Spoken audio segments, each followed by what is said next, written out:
Hello, my name is Ed Parker. Good evening. Let's look this over here this time. It's John Gibbons. I'm gonna get right into it. I went to I saw somebody the other day who I figured out was, he was clearly the biggest douchebag I had ever seen. And I wanted to tell everybody about it because he drove up, he was driving a Hummer. And he drove up in his Hummer and he parked in a handicapped parking space. And he got out and walked and, just walked away. And I thought, wow, that guy is the biggest douchebag I have ever seen. Clearly, this guy could teach everybody how to make he had like his car was just made him look like such a douchebag, because clearly he cared about no one. Clearly he didn't care that he was parked in a handicapped parking space. He could go on, he could teach everybody how to make your car look like the owner is a gigantic douchebag. He could go on MTV and have, like the Pimp My Ride, make me look like a douchebag through my car show.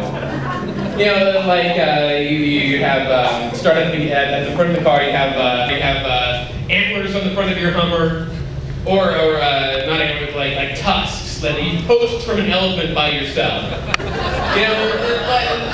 Something that you've gone out and gotten. On the inside of the car, you'd have an air freshener that smells like Axe body spray. Something only douchebags use. Maybe on the back you have a bumper sticker that says something like, my kid can beat up your short bus. Something really douchey, something totally only douchebag. And on the back, truck nuts. Yes, everyone knows the truck nuts indicate only douchebag. So I don't know if you noticed, but in the news lately, Hitler has been everywhere. There have been a ton of stories about Hitler everywhere. I don't know what it is. I think it's a tie-in to all those Hitler movies that have been coming out recently. But for example, there was a story recently where there's a couple who named their child Adolf Hitler, and whatever their last name was. Jones, Adolf Hitler, and the story was they had problems buying him a birthday cake with his name on it. And I don't understand this. First of all, I think their premise, the justification was like, oh, hey man, it's just a name. It's just, it's Adolf Hitler, it's just a name.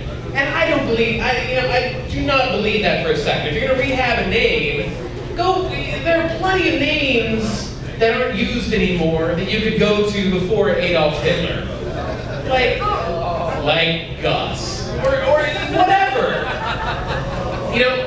If you go straight to Adolf Hitler, it's not because you want to rehab, bring back some name. It's because you're a horrible person. And your soul is filled with hate, and you have gravitated towards another hollow, hate-filled person who's just empty inside, like an evil chocolate bunny where the nougat is racial superiority. And you want to celebrate this demon spawn by buying a novelty birthday cake. I don't understand it. It's not going to work. But I think all these Hitler stories are coming around, like I said, because of all these movies that are coming out with Hitler, like Valkyrie.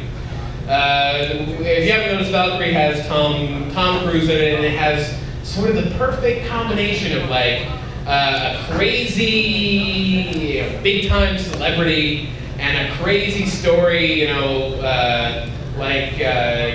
part crazy Scientology stuff, and part the Three Stooges Nazi movie or something like that. It all has to do with politics. your own politics. Well, you know, I think some of these people are trying to do some sort of agenda. You know, it's an exciting time in politics in the United States. There's going to be a new president, and Barack Obama's going to be the new president, like in a week or so. And he'll be the first American president who is also a terrorist. So that's very exciting for everyone. You know, oh, well, you know, you laugh now, but just wait 6 months until you're all in a burqa, and you come crying to me. I'll say, you know, don't blame me. I voted for the guy who wanted to kill people in other countries. You know, well, it was kind of fun, I think, to have Republicans in charge for 8 years. Oh yeah, that was fun. It was fun because you know, it's kind of like having your own super villain in charge of your country. You know, I think George Bush should have given his speeches like from his compound, you know, just say, well, I have unleashed the power of my hurricane machine on our own city of New Orleans. Just imagine what I'll do to France.